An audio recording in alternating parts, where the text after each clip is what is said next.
حضرت سلمان فارسی رضی اللہ تعالیٰ عنہ سے روایت ہے کہ جناب رسول اللہ صلی اللہ علیہ وسلم نے ماہ شعبان کے آخری تاریخ کو ہمیں ایک خطبہ دیا۔ اس میں فرمایا، اے لوگو، تمہارے اوپر ایک عظمت اور برکت والا مہینہ سایہ کرنے والا ہے۔ اس مبارک مہینے کی ایک رات 1000 مہینوں سے بہتر ہے۔ اللہ تعالیٰ نے اس مہینے کے روزے فرض کیے ہیں اور اس کی راتوں میں کھڑے ہونے کو نفل عبادت مقرر کیا ہے۔ جو شخص اس مہینے میں اللہ کی رضا اور اس کا قرب حاصل کرنے کے لیے کوئی غیر فرض عبادت ادا کرے گا تو اس کو رمضان کے علاوہ دوسرے دنوں کے فرضوں کے برابر ثواب ملے گا، اور اس مہینے میں فرض ادا کرنے کا ثواب رمضان کے علاوہ دوسرے دنوں کے 70 فرضوں کے برابر ثواب ملے گا۔ یہ صبر کا مہینہ ہے اور صبر کا بدلہ جنت ہے۔ یہ ہمدردی غمخواری کا مہینہ ہے اور اس مہینے میں مومنوں کے رزق میں اضافہ کیا جاتا ہے۔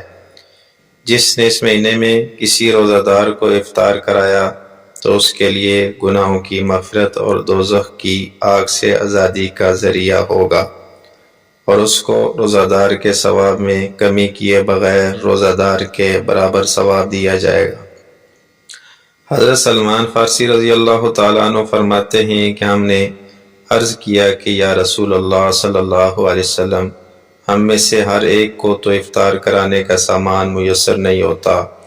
آپ صلی اللہ علیہ وسلم نے فرمایا، اللہ تعالیٰ اس شخص کو بھی ثواب عطا فرمائے گا جو ایک کھجور یا پانی کے گھونٹ یا لسی کے گھونٹ سے کسی روزہ دار کو افطار کرا دے۔ یہ ایسا مبارک مہینہ ہے جس کا ابتدائی حصہ رحمت ہے، درمیانی حصہ بخشش اور آخری حصہ جہنم سے آزادی کا باعث ہے۔